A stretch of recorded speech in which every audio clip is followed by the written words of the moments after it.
Good evening, folks, and welcome to the live stream, and happy St. Patrick's Day. So I'm wearing some green, so I'm okay. I hope you're wearing some green too while you're watching the stream, or if you're listening to the stream. So I hope you all had a wonderful week, and you're ready for a crazy,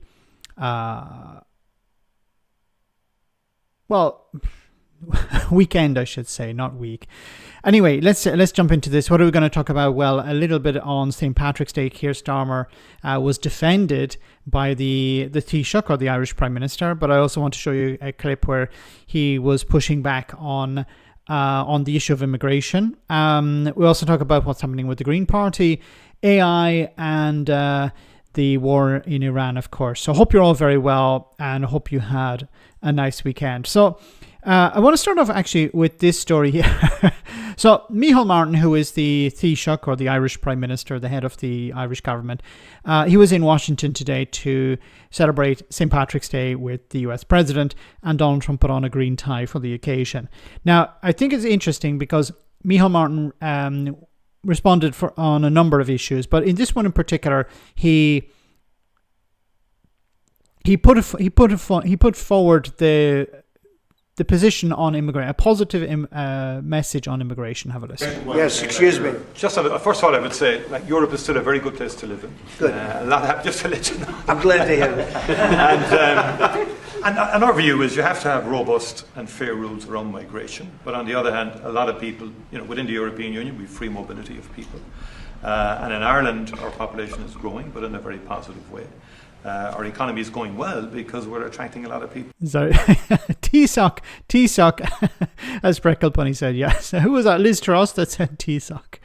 From Europe and beyond into work, legally and validly in our country. In fact, I'd love if we could develop a legal pathway between the US and Ireland into the future because of our history and so on like that, that we could have a legal pathway, because no one is in favour of illegal migration and so forth. So you have to have robust rules for that. But fundamentally, I think sometimes Europe gets characterised wrongly in terms of it being overrun or whatever like that. It's much more robust now. There's much more stronger mechanism in place to facilitate legal migration. I think it's important that understanding is there. We need more economic growth in Europe.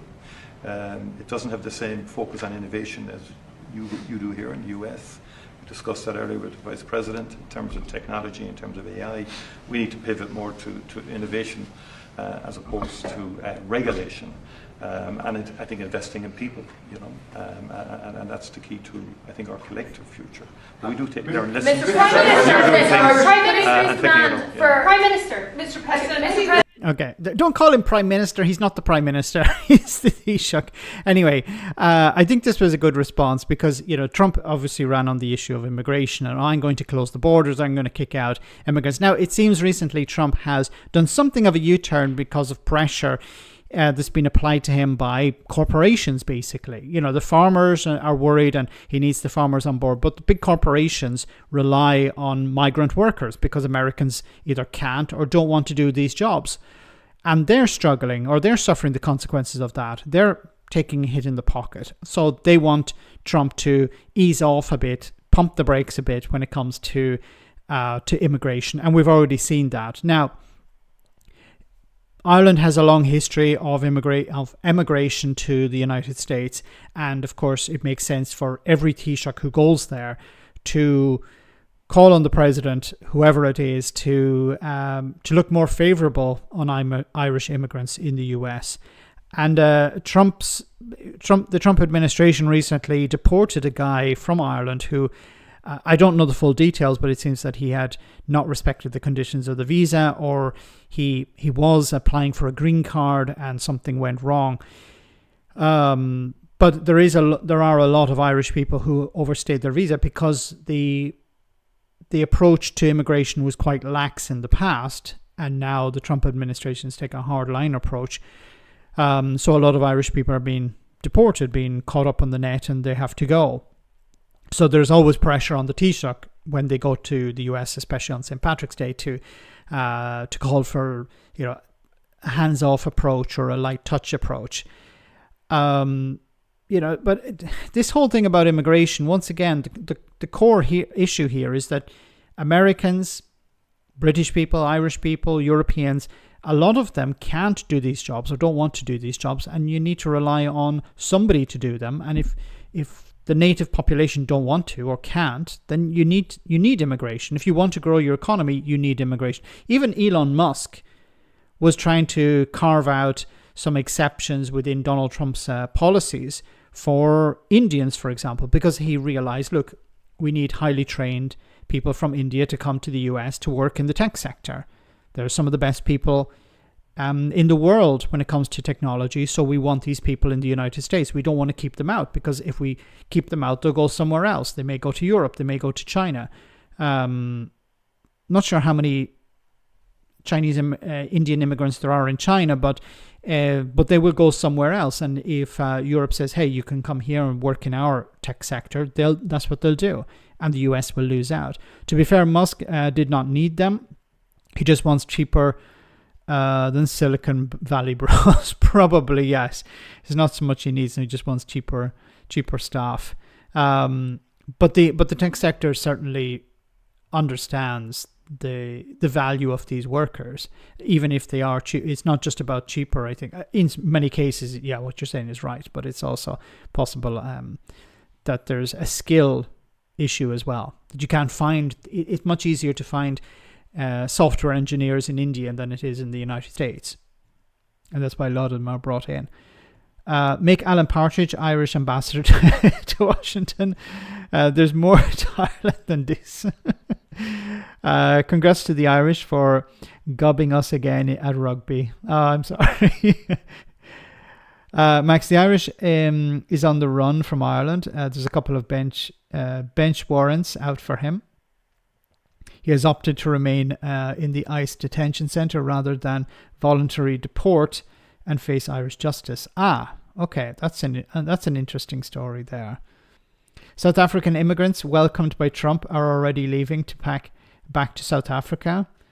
He even sickens them. Yes, this was a story I actually had planned to talk about, and then I wasn't able to do it. So I don't know if you guys remember, there were some refugees that had come from South Africa. Donald Trump and Stephen Miller in particular were talking about how these people were oppressed in South Africa. It was not safe for them to stay. There was a genocide against white South Africans taking place in that country, and these people had to be welcomed. They had to be given asylum. Refugees, real refugees. That's the way the Trump administration was referring to them as. And then they arrived in the US and they go, this is pretty shit. We're heading back to South Africa. I think a lot of them probably didn't have any job lineup, or they didn't understand. I'm not sure the situation in South Africa, but I'm pretty sure they have universal health care in South Africa, which it doesn't exist in the US, and many of them probably realize, wait a minute, I have to pay $5,000 if I have an accident to get from the accident to the hospital. I have to pay $5,000 for an ambulance, or I need insulin and it costs me hundreds of dollars instead of 1/10 of that in South Africa. So I think a lot of them realized, actually, this isn't the El Dorado that we had hoped. So they're heading back to South Africa. If you're an asylum seeker, if you're a true refugee, you don't head back to the original country at the drop of a hat. Max, Mandy wants you to sing Diddley Idle. I don't sing Diddley Idle. I'll sing the most I can do. I'm sorry. The most damage I can do is with a happy birthday. Okay, that's about it. I don't know many Diddley Idle songs anyway. And, I'm Irish and I should be able to play the violin, because that's what Irish people are, it's supposed to be in our DNA to be able to play the violin. I'm sure everyone who's Irish on this live stream can play the violin, but I'm the exception here. or the fiddle. What is the difference? I don't even know that's how much I know about music. I don't know the difference between a fiddle and a violin. It's like one of them. Tell me in the chat what the difference between, and I'm not going to go on ChatGPT or Google to find out. What is the difference between a fiddle and a violin? Are they the same, just different names for the same instrument? Or is one bigger than the other, or what? Peter Thiel of Palantir is South African as well. Oh, that explains a lot. I thought the name was Palantir.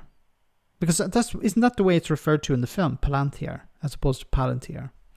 But in the news they call it Palantir. Max, I thought that was the harp. Yeah, look, I don't play the harp either. Okay. I can dance, but I raise my hands too much. That's fine. I've started learning to dance. Not Irish dancing, but boogie woogie. I don't know if you guys know boogie woogie. You're not going to see any videos of it, okay? I promise you. I just cannot believe how Trump is still there.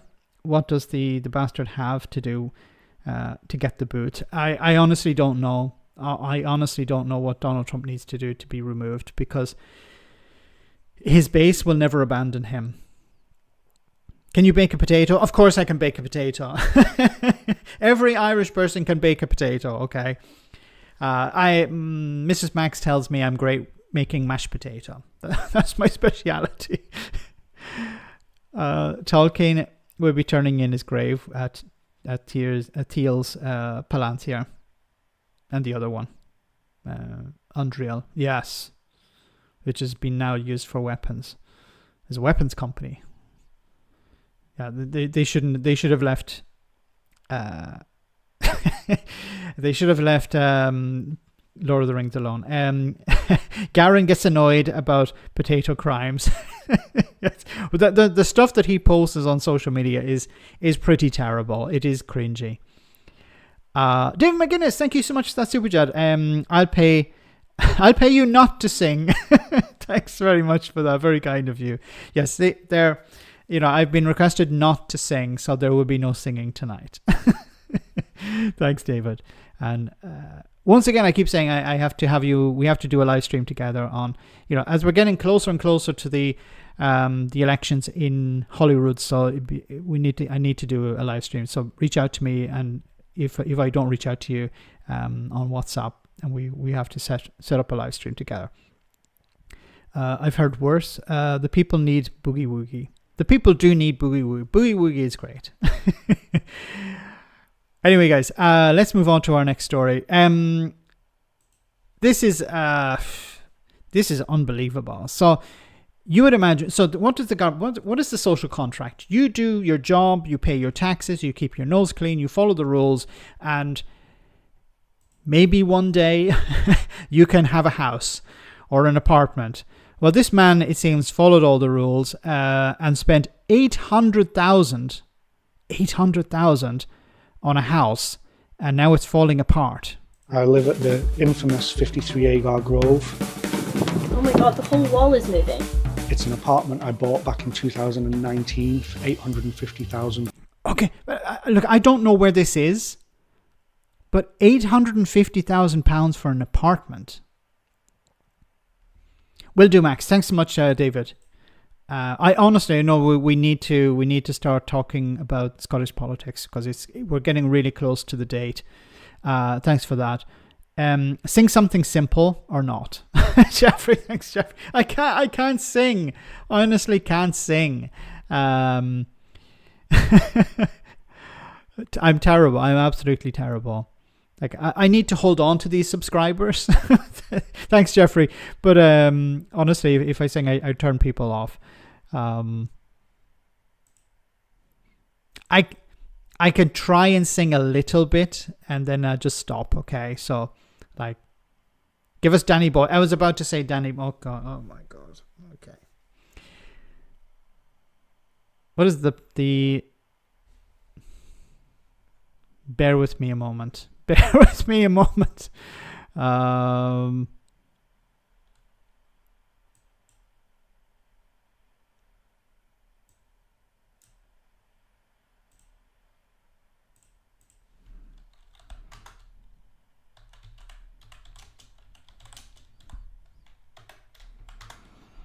Oh my goodness, here we go.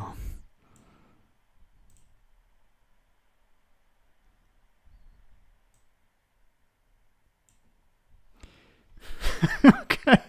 I can't believe I'm doing this. All right.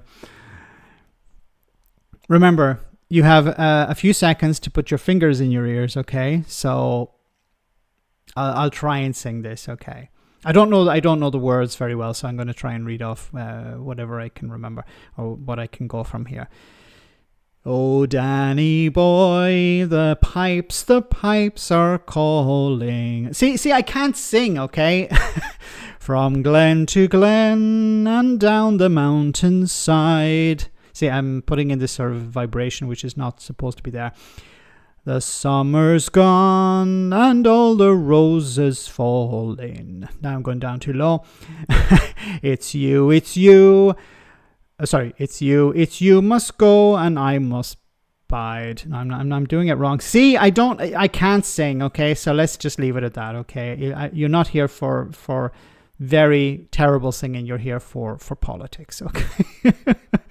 So we'll leave that aside. So let's look at this video where this guy paid £850,000 for my lovely horse. My lovely horse running through the fields. Where are you going with your fetlocks blowing in the wind? I want to shower you with sugar lumps and ride you over fences. Polish your hooves every single day and take you to the horse dentist. My lovely horse, you're a pony no more. What was it? Riding around with the man on your back like a train in the night, like a train. I can get this with like a train in the night. Okay. Oh my goodness. I'd say I'd pay you not to sing. Wasted my money. I'm sorry. Yes. There we go. See, that's the problem. That's the problem with this live stream. You know, somebody pays good money not to hear me sing. Well, in a sense, you know, I didn't sing. So that's not singing. Oh my goodness. Okay. Enough damage has been done. Let's watch this clip. I live at the infamous 53 Agar Grove. Oh my god, the whole wall is moving. It's an apartment I bought back in 2019 for £850,000. It's dangerously defective. It's been said that it needs demolishing and rebuilding, and it's now worth zero. I've just walked straight in. There's no gate providing no security to the building, which means our post boxes are constantly robbed. We've not had elevators since probably about week 3. As you can see, I'm missing part of the door frame. It fell off as the building moved.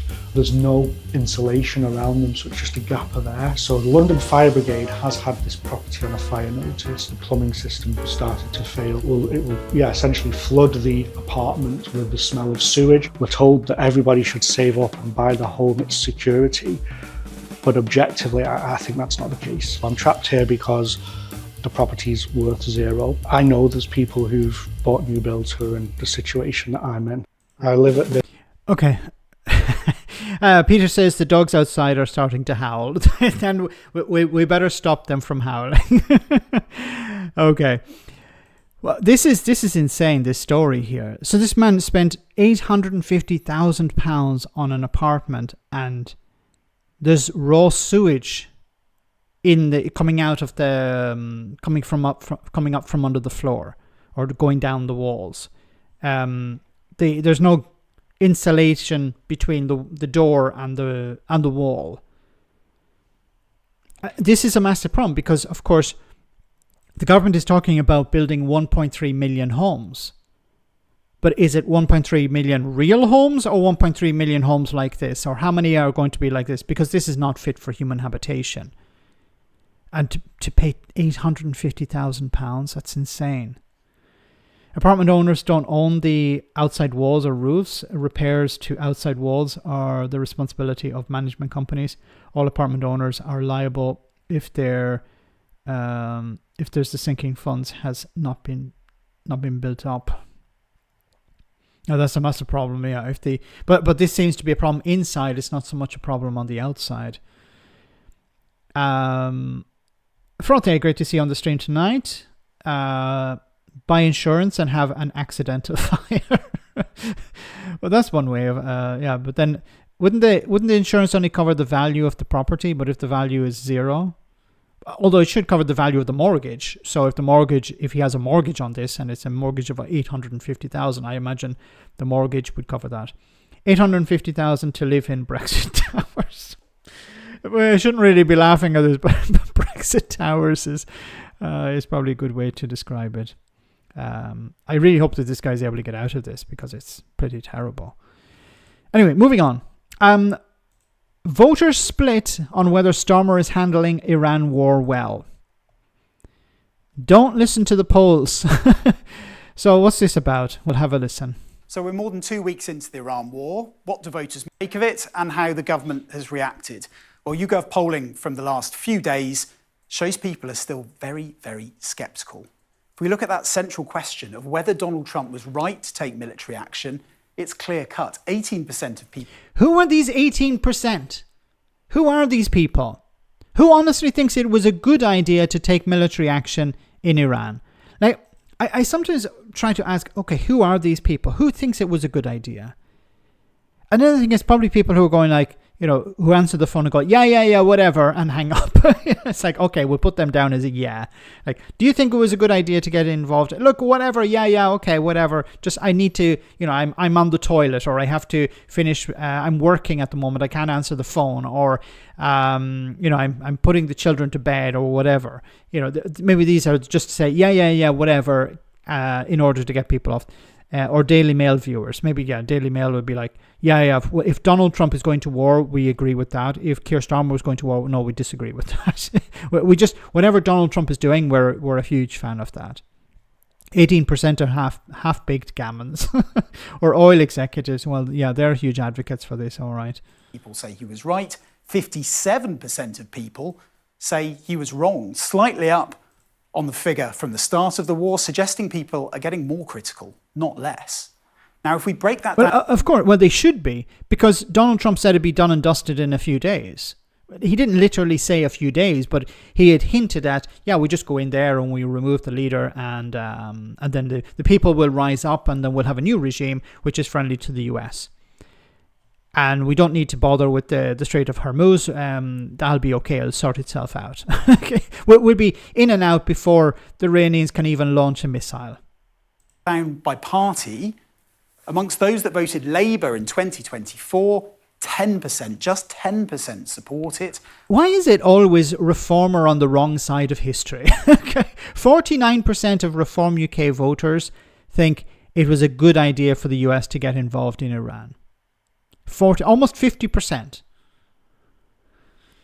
It's not a surprise because, Reform UK voters don't have a brain, it seems, but 49% believe it was a good idea. Okay.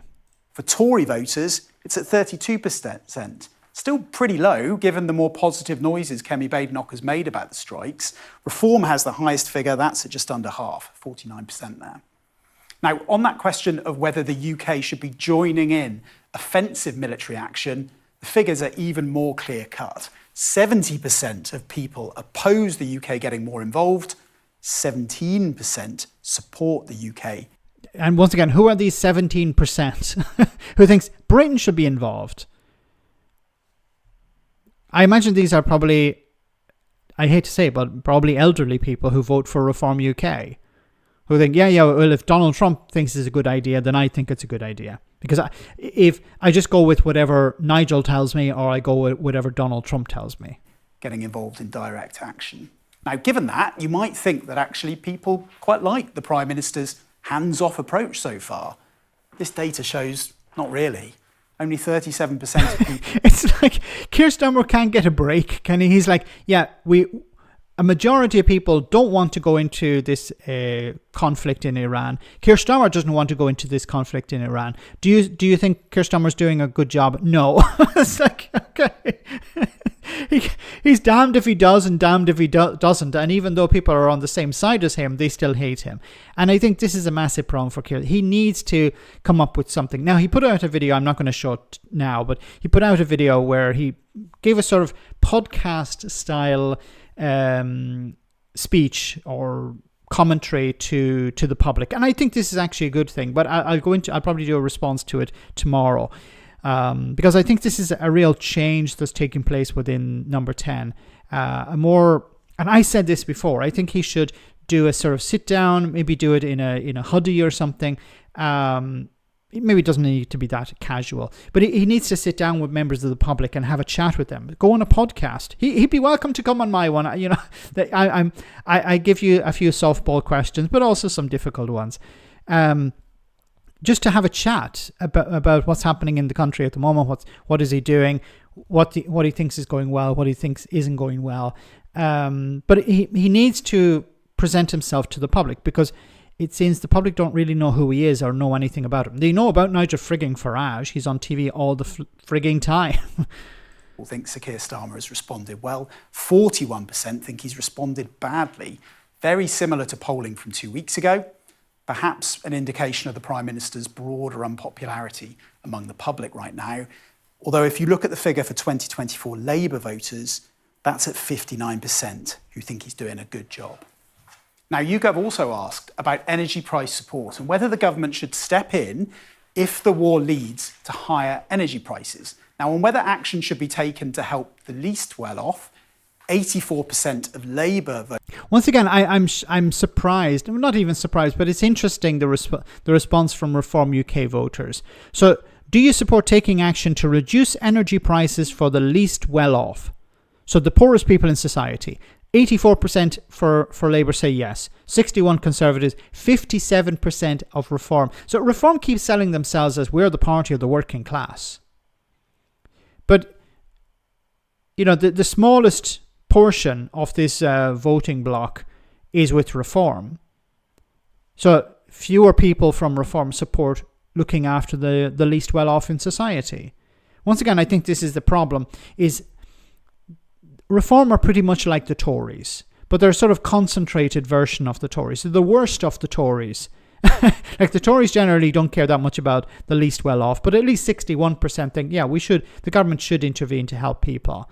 But, you know, almost 10% less of that, no, not 10%, about 5%, 4% less for Reform. They're very much of the idea, no, we shouldn't really look after the vulnerable. Voters say yes, quite high. For the Tories, it's lower at 61%. For Reform, it's lower again at 57%. But if we ask that question again, but for whether energy prices should be lowered for all voters, not just the poorest, look at this. The Labour figure stays about the same, but these two go up massively.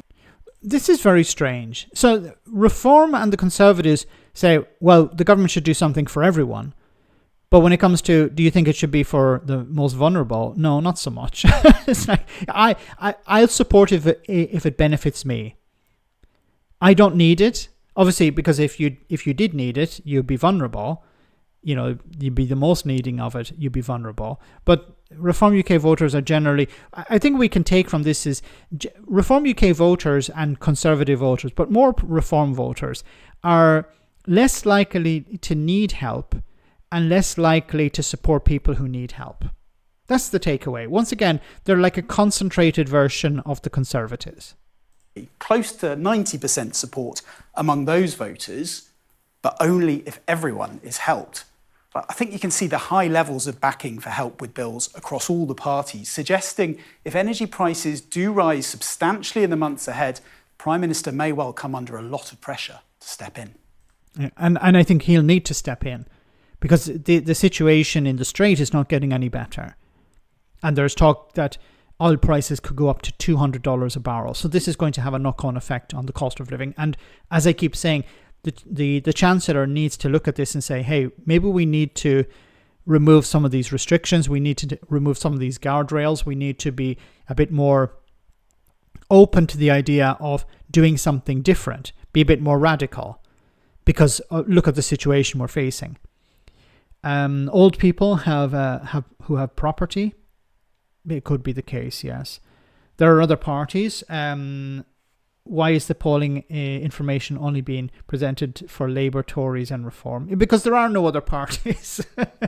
Doug, don't you know? There are no other parties. They're just the only parties in town. No one really cares about the Liberal Democrats or the SNP or the Greens or Plaid or anyone else. No. Those parties don't exist, really. You know, once again, this is part of the problem here and why I think Nigel Farage is going to do really well is because the media love Farage. You know, if you look at the number of seats, in Parliament, you should be saying, well, Labour, Conservative, Liberal Democrat. But the Liberal Democrats are completely ghosted. Like, the Liberal Democrats have been shadow banned by the media, it seems. Yeah, we don't want to know what Ed Davey is doing at the moment. He can jump up and down, but it doesn't make any difference. Max, the Monster Raving Loony Party. That's another name for reform. Isn't it interesting that no one has ever defected from the Monster Raving Loony Party to reform? What does that tell you about the Monster Raving Loony Party? You know, we've seen somebody defect from the Labour Party, somebody defect from the Greens even, somebody defect from the Conservatives, of course, but you've never seen anyone defect from the Monster Raving Loony Party. I just think, you know, there's something to be said about, you know, dedication to the cause. UBI, what's that? Don't worry, we'll get to UBI later on. Anyway, let's move on. So, when it comes to energy policies, wait a minute. Here we go.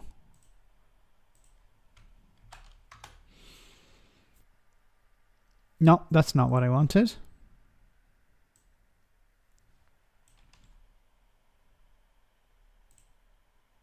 One moment. Okay, here we go.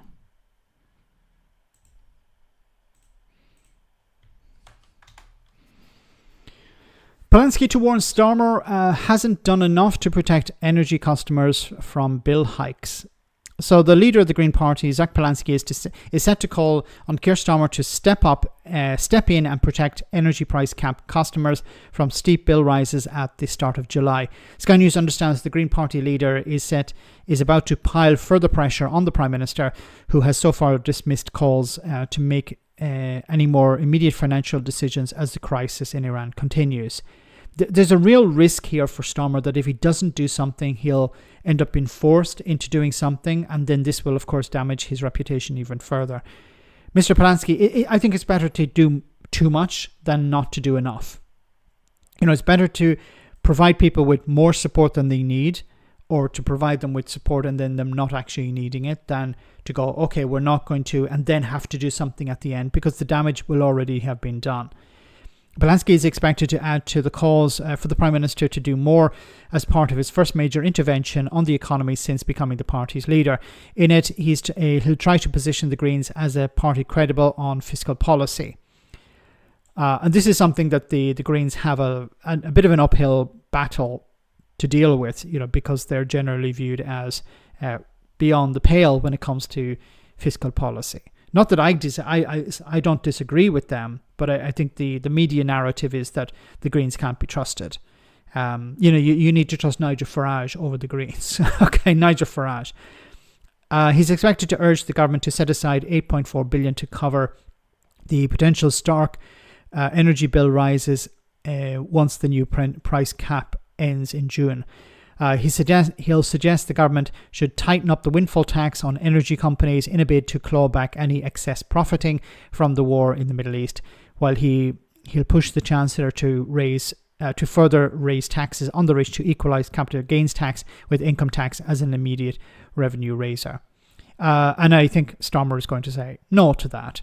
Instead, what Starmer has said is he's going to give, well, it says here, on Monday, Sir Keir announced that the most vulnerable households who have been hit by the sharp increase in the cost of heating oil will get the help of a £53 million support package. £53 million sounds like a lot, but is it enough? Probably not. I haven't seen how much, because it's for the most vulnerable, so we don't know how many people we're talking about here. We're talking about hundreds of thousands at least. So if you divide that up, you know, it comes out as not that much really. So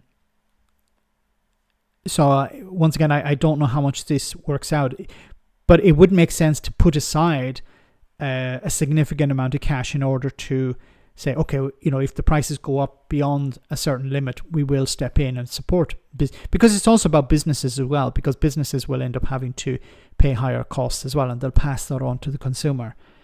Energy cap, try calling it energy escalator. Well said, Dave McGuinness. Yes, it just keeps going up and up, and these costs, of course, are passed on to the consumer, and the most vulnerable in society are the ones who suffer the most. We've been down this road before. Remember in 2022 when the prices went up dramatically as a result of the war in Ukraine. And the Tories' response was, "Oh, it's not our fault that the inflation is at 10%." Okay, but the question being asked is, what are you going to do for ordinary people? And remember, in 2022, when the cost of living crisis really began to hit, where I was going to say Donald Trump, I mean Boris Johnson, Prime Minister. What was he doing? He was flying around in fighter planes, literally flying around in fighter planes. Towards the end of his premiership, when Liz Truss was taking over, he was supposed to put in place measures to protect the most vulnerable, to deal with the cost of living, and he was messing about. Freckle Bunny, thanks so much for that super chat. UBIs for the greatest hits, such as red redundancy wine. Do you mean UB40 or UBI 40? UBI 40 would be the good name for a band. Yes. And on that, I want to show you this because the government are finally talking about artificial intelligence. And this is what Rachel Reeves had to say about sovereign AI. We will launch our sovereign AI unit next month, with a £500 million commitment for starting and scaling AI businesses in Britain. As AI becomes fundamental to our economies, a thriving domestic AI sector is a critical part of our national resilience. And so we won't build a sovereign wall to shelter behind, but rather a sovereign edge, backing strategic national champions and making sure that internationally competitive companies start, scale, and stay here in Britain. We should already be proud of our record. We are the birthplace of businesses including DeepMind, Wave, and Arm. Oh, okay. Well, no, I'll let her finish and then I'll point out the problem. Deep tech businesses like these are how we'll establish a critical foothold in the AI value chain, protecting British interests by ensuring that British companies are at the frontier of global AI development. We will launch our sovereign... Oh, okay, so she mentioned a number of companies here. Let me go back to what they were. Where is it? There we go. So she mentioned DeepMind, Wave, and ARM. Well, Wave I'm not that familiar with, but DeepMind was bought by Google, and ARM, of course, was sold off. So they're now owned by foreign companies. That's a problem. That's a massive problem. Why are foreign companies buying up these? And Britain has great minds when it comes to new inventions. Britain has invented so much and has so much to be proud of. But the problem is that the manufacturing is not there. So the idea starts in Britain, and then there's nowhere to manufacture all of this, so it goes abroad. Or these businesses are bought up, and somebody else benefits from the intellectual property. And this is a massive problem. The universities that are part of this research and development, the companies who are part of this research and development, they should be benefiting from this. The British people should be benefiting from this. But instead what's happening is British people come up with these ideas, come up with this research and development, and then somebody else comes in and buys it up, or it's moved abroad, or they have to move abroad in order to manufacture the actual goods, because there is no manufacturing base, or very little manufacturing base. Why? Well, because the Conservatives under Margaret Thatcher decided we actually don't want to be doing any manufacturing anymore. Manufacturing is old stuff, old hat. What we need to be doing is focusing more on services, which is a problem if you want to manufacture goods in the UK. And this is even before we get to Brexit. Okay, when it comes to Brexit, it's more difficult to access the researchers you need, the people, the skilled people you need to run a business, a very high tech business. And of course, when it comes to importing the raw materials, it's more expensive as a result of being outside the European Union. Should be built at a university there. Yes. Look, the government are doing the right thing when it comes to investing in AI, because this is the future. But I'm a bit skeptical about the amount of jobs this is going to create, because the AI is designed in a sense to do the jobs that we don't want to do, and to do jobs that well, not even so much jobs we don't want to do, but jobs that are any sort of job in front of a computer can now be done by an AI. So I think what we're going to see in the short term is we're going to see significant unemployment. Now, we could see jobs created as a result of AI. And what I mean by that, and this is going to be something we may see or we may not see, I don't have a crystal ball, but I think what we could see is as businesses become more productive, more prosperous, they will probably need more people to sell their goods and services. So this may create jobs at the same time. If you have a business and you want to expand it and you can't find the workers, but the AI can do a lot of this work. Instead of being, sometimes a business would say, okay, we'd like to take a chance on something. But to take a chance can be really expensive, can take a lot of time and require a lot of resources. Well, if an AI can do a lot of that work in a day, instead of you investing people and resources over weeks and months, if that can all be tested in a day and, okay, it works, let's go with that. Or it doesn't work, let's try something else. The AI can do a lot of that. It can free up people from time that they'd normally waste doing other things that are consuming and not productive. That work can be done by the AI. So it frees people up to become somewhat managers of their own AI agents or whatever. So there are opportunities for businesses to expand, businesses to be more productive. And then, of course, this will feed into the economy. And it potentially creates jobs in the medium term. But I think long term, we're going to see a lot of the work disappear as a result of AI. The short term and the long term. In the medium, I think we will see a bit of a boost. And it's right for the country to get involved in this. Like, you can't, if you're left behind, if you're not investing, you're going to be left behind. Does not connect AI to the military. Just do not connect the AI to the military. Too late. That's already happened. The US military is already using Claude when it comes. It's believed they were already using it when it came to attacks in Iran. The one on the school may have been a result of bad information from an AI or bad information being fed to an AI. Because remember, an AI is a bit like a computer, garbage in, garbage out. If it's fed bad data, it will come to bad conclusions. Skynet, a bit like Skynet, yes. Although the problem, a big problem with this AI is that, let me go full screen because I'm going to go on a bit of a rant here. A big problem with this AI is that we generally look at it through the prism of Hollywood, like Skynet and the robots coming to kill us. I think instead what we're going to see is, instead of seeing people in the loop where a person pulls the trigger, you're going to see autonomous drones going out there doing jobs, and the person in the loop will remain, but this person will be very, very far up the chain of command. So they will be like, yeah, let's attack this country, or let's take out this target. And then it will be the job of taking out the target will be left to the drone or the autonomous system.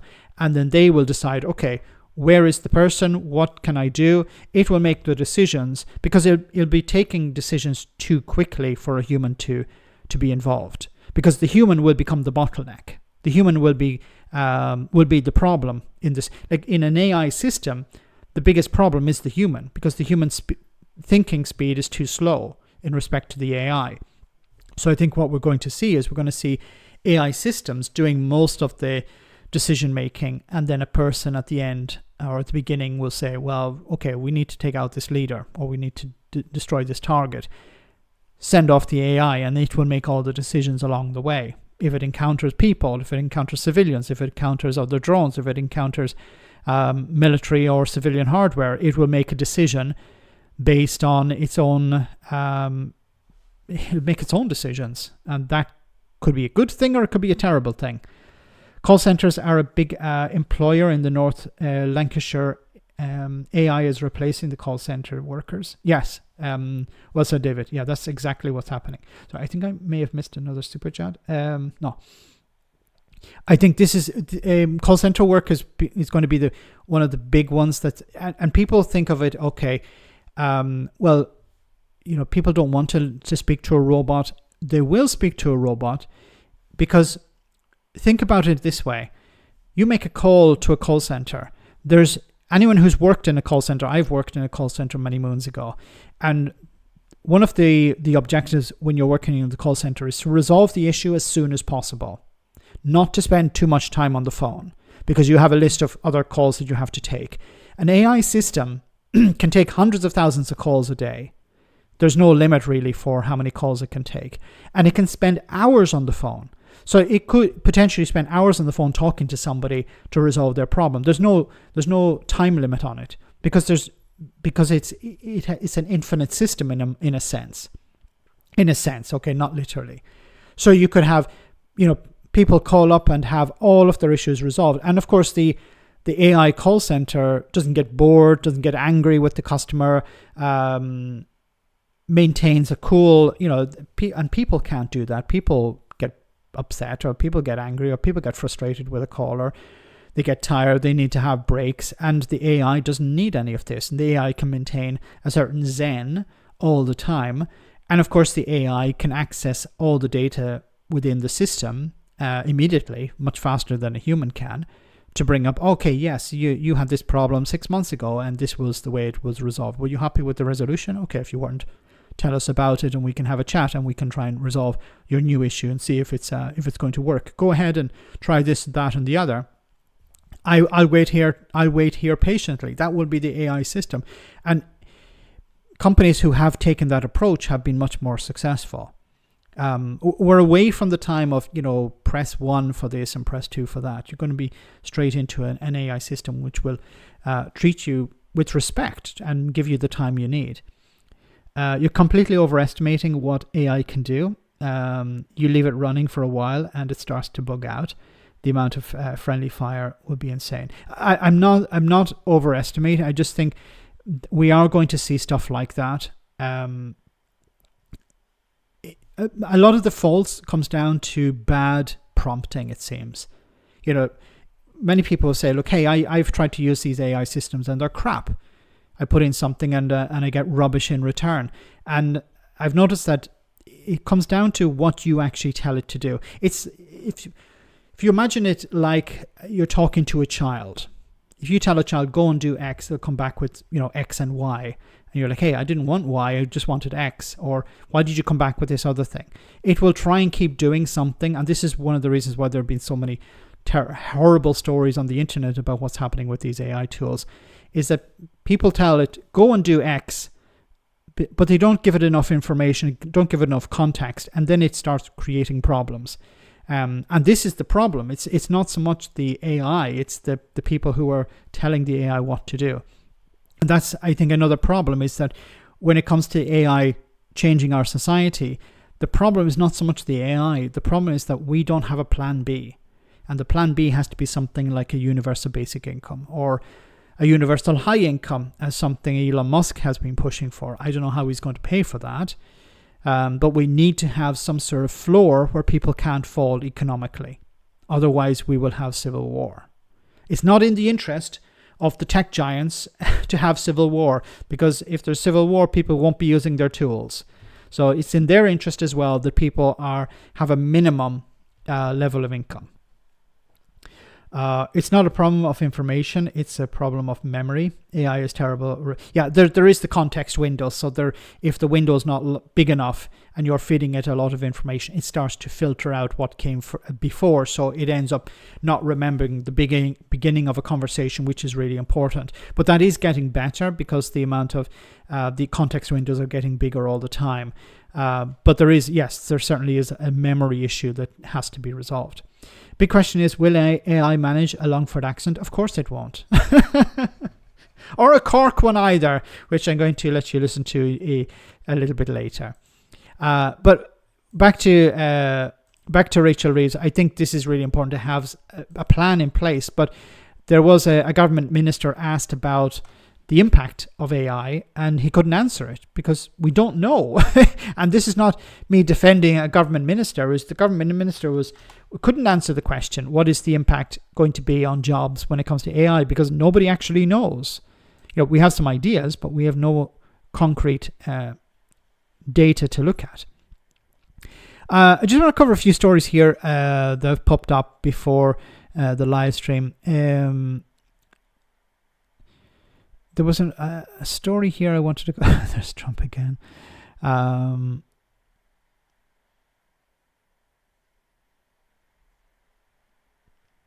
Minister says Starmer sticking up for the British national interest following latest Trump criticism. Lucy Rigby says Lucy, I thought it was Beth Rigby. Okay. Lucy Rigby says the Prime Minister is sticking up for the British national interest and will continue to do so. It follows Donald Trump hitting out at Sir Keir Starmer once again in the Oval Office this afternoon, repeating his jibe that the current Prime Minister is no wartime leader, Sir Winston Churchill.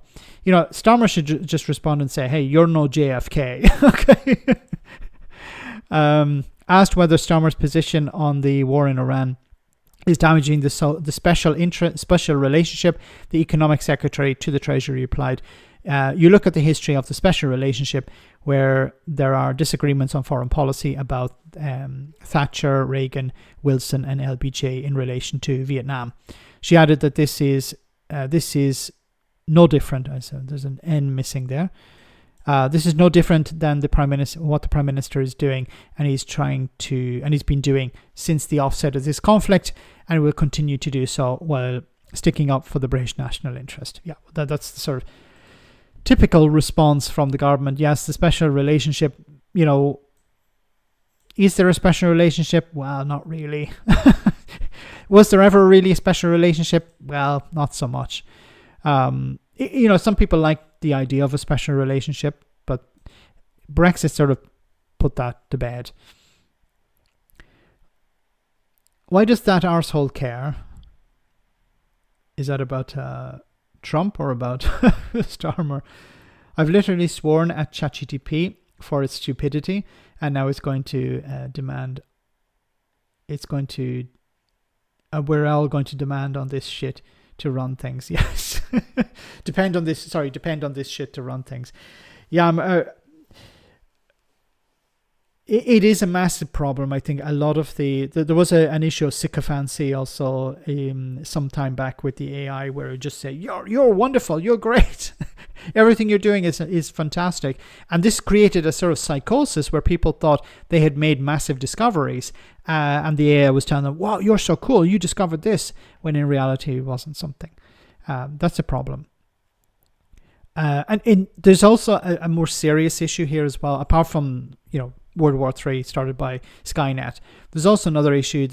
We're seeing a growing number of people creating relationships with their AI, because there's a problem there where you have an individual who's always telling you you're right, who will never criticize you. And it's not just about them saying you're right all the time. It's somebody you can speak to who's uncritical. And this is a major problem, because we need in a society, we need in relationships people to say, hey, no, that's not right, or you should do it this other way. If you have a relationship with an AI, the AI chatbot is going to always tell you what you want to hear. And that's not good for especially young people as they're growing up. AI is like a search engine. You need to be precise in your request to find the information that you want. Exactly, yes. Once again, it's almost a case of garbage in, garbage out. If you don't give it the right context, if you don't give it the right information, you will get a rubbish response. And I have noticed sometimes when I've used it, if you use it a lot without refreshing it, it starts to get a bit weird. Okay, you ask it something or you tell it something and it comes back with something completely unrelated. I think, you know, it needs to be rebooted from time to time. Look, I'm an advocate for technology. I think it's a double-edged sword. I think it can do some wonderful things. For example, this week there was a guy in Australia who had a dog he rescued.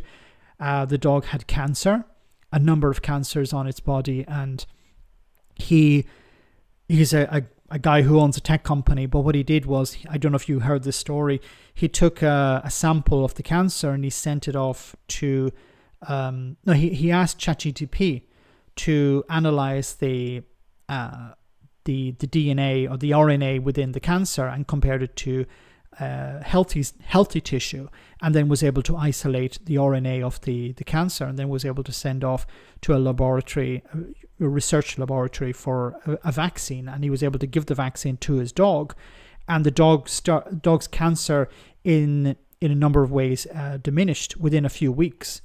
There were some cancers that he has to continue to do more research into, but it was all done thanks to, well, not all, but a significant amount of this was thanks to ChatGPT, because it was able to analyze the difference between the RNA codes and stuff like that. I don't know all the details. You can find it on Google, but this could create a situation where we have our own personalized medicine.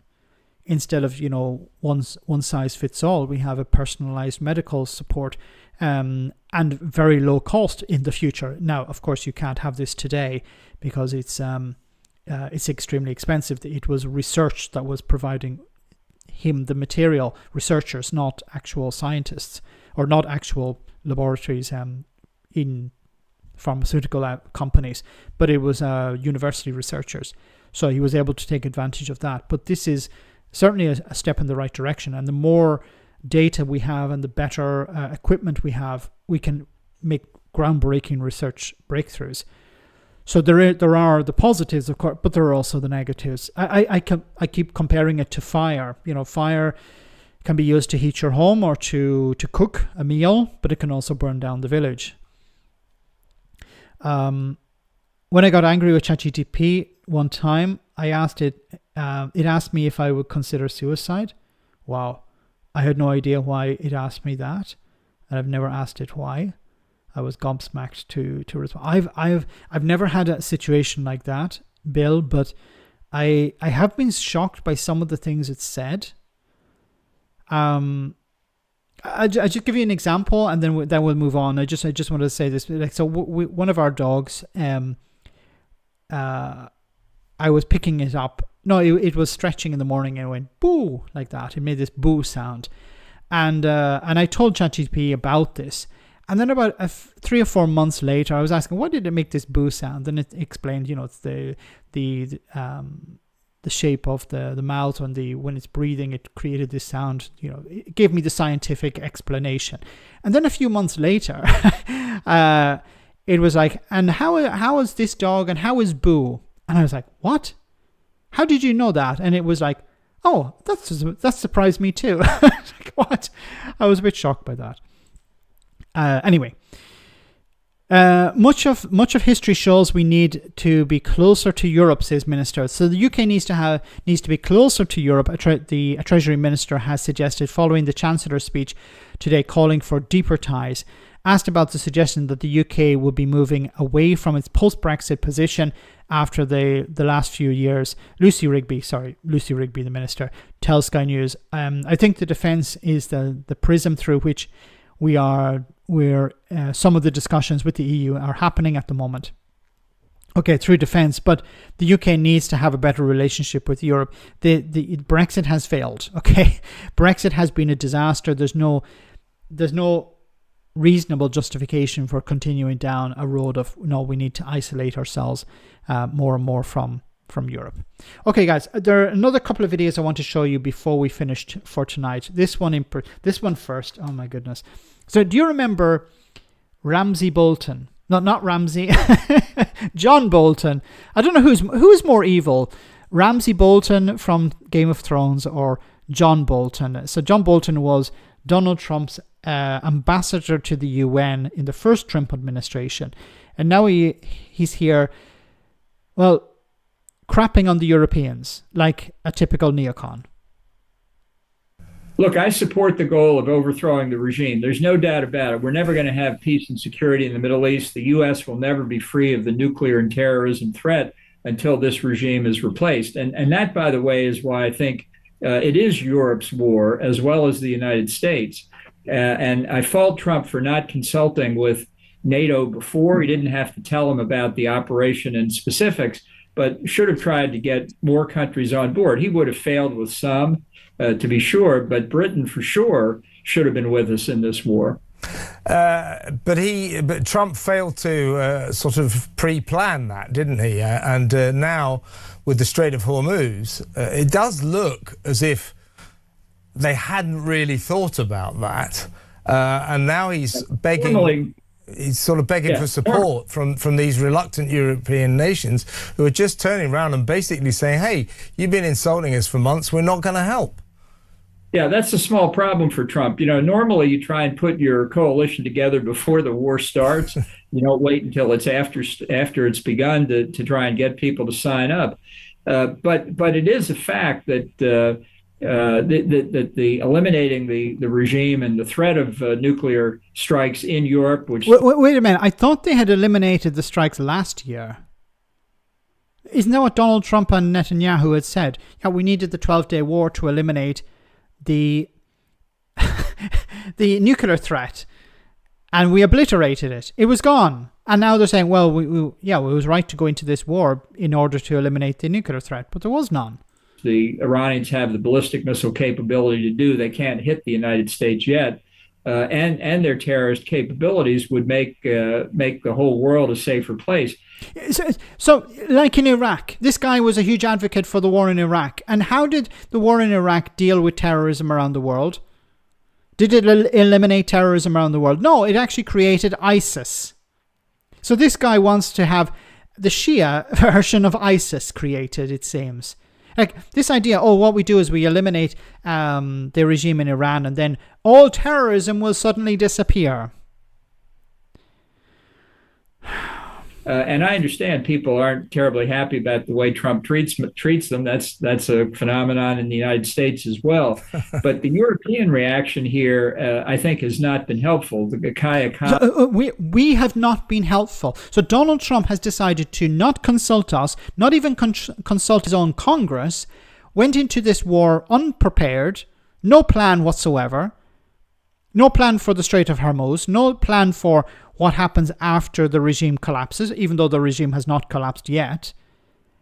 But it's we have no right to be angry about this. Alice, the EU foreign policy chief, said this is not Europe's war. Well, it is Europe's war because the outcome here will make a big difference in Europe. Okay, so why is it our war? Well, the outcome will have... the outcome, we didn't want this. Why should we have to suffer the consequences of it?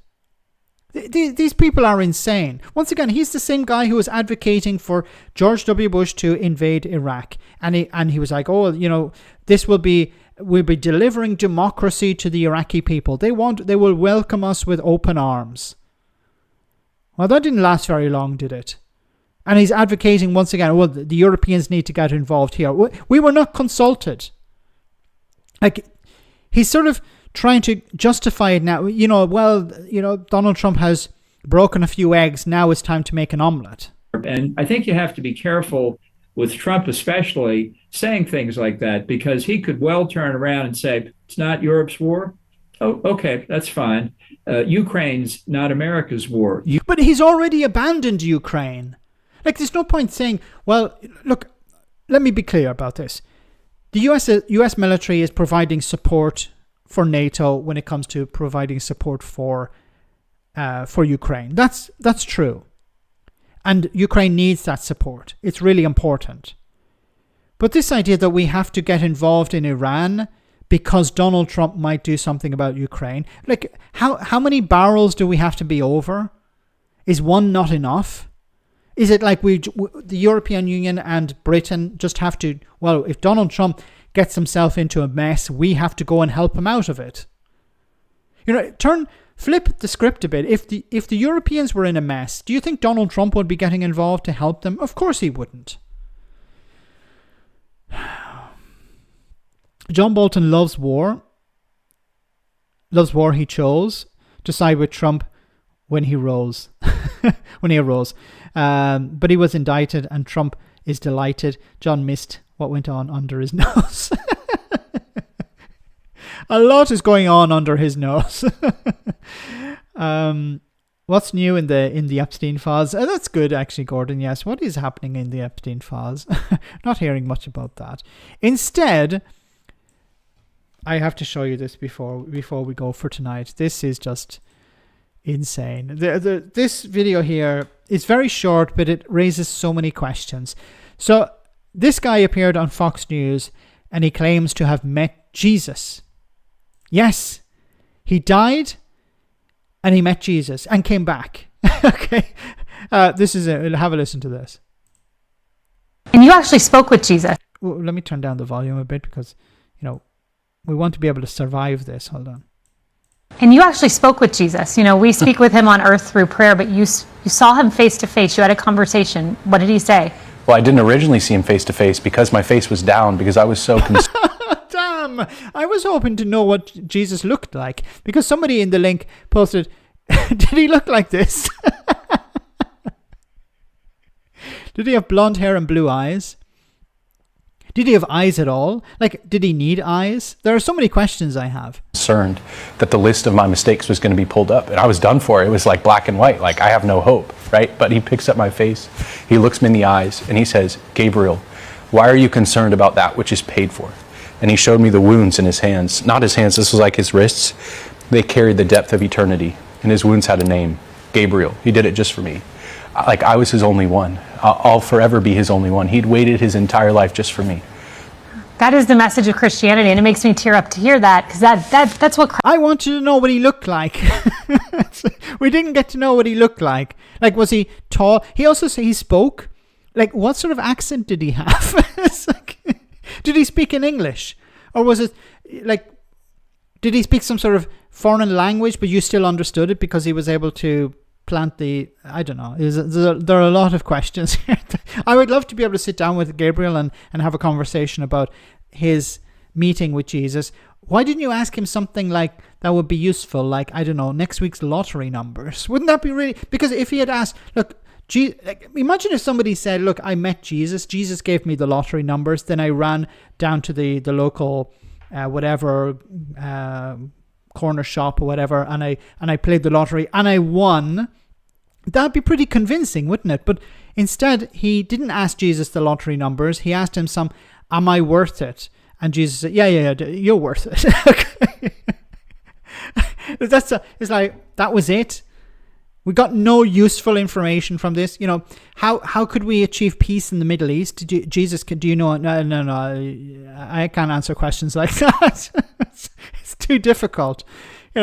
What is the last digit of pi? There's so many questions you could ask Jesus. How did they get the figs in the fig rolls? I don't know. Something you could ask him that could be groundbreaking. How do you make the connection between quantum theory and relativity? How do we make that connection? What is the answer to the ultimate question? What is life all about? What is the meaning of life? Maybe just say 42. I don't know. But yeah, the wasted opportunity. And we never got to know what Jesus looked like. Is he tall, short? Is he fat? Is he fit? Is he muscular? Is he like Arnold Schwarzenegger? Is he like a thin guy? Yeah. It's who is his great grandfather?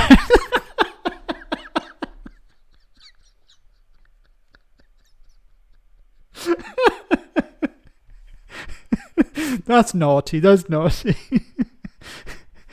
Looks like Jason Momoa, Max. I know some people want him to look like that.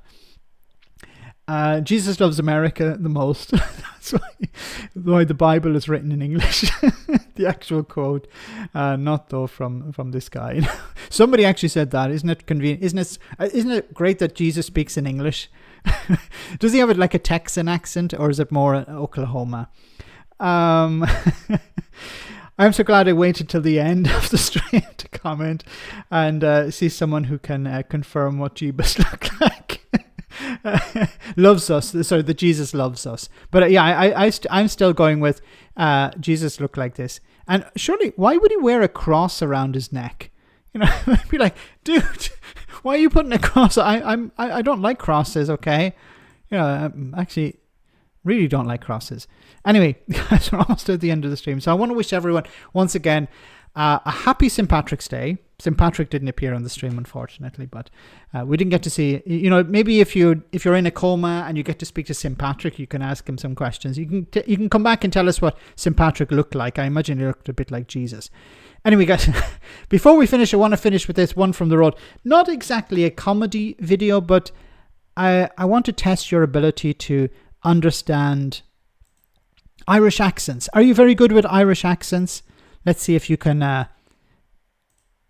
If this is working. YouTube, what's wrong with you tonight? Gardaí and County Kerry are investigating the theft of up to 60 sheep on Mount Brandon. One of the farmers is offering a reward for information leading to the return of the ewes, which are worth thousands of euro. Well, there's a fine merton them. There's red and Joe them in. And you want to see it, fine merton them. Last Saturday, Mikey Joe O'Shea brought his flock of Scotch sheep down from the mountain commonage ahead of lambing. He discovered over 50 were missing. Allowing for a number of deaths and strays, Mikey is convinced over 45 sheep have been stolen. Possibly a night, there'd be a full moon there about night, and it should be bright out, and there could anyone go up in the mountains about night, sure. Well, there was 45 sheep missing, like, and the lambs and everything, the sheep, to count out a nice bit of money, like. To be done about it, nothing. Mikey's next door neighbour says some of his sheep have also been stolen. Come back. I'm missing about 10 ewes. It's not all that difficult. All you got to do is have a good dog. Have a good dog and go at night, some moonshine night, just put the dog around him, put him on a trailer and walk him. And then probably somebody else to pick him up. I think we need the kid to translate. Can the kid translate? I'm Irish and I don't understand what the hell he's saying. Okay, I understood moon. I understood you. I understand dog, but that's about it. Oh my goodness. Jesus is all things to all men who believe in Jabba the Hutt. Thanks, David McGuinness. Thanks for that. So guys, I hope you all had a wonderful evening. I hope you had a wonderful St. Patrick's Day. You didn't drink too much, and if you're off to drink something now, remember to drink sensibly. Have a great evening. I will see you on Friday, same bat time, same bat channel. Stay safe, take care, and have a wonderful St. Patrick's Day. Good night.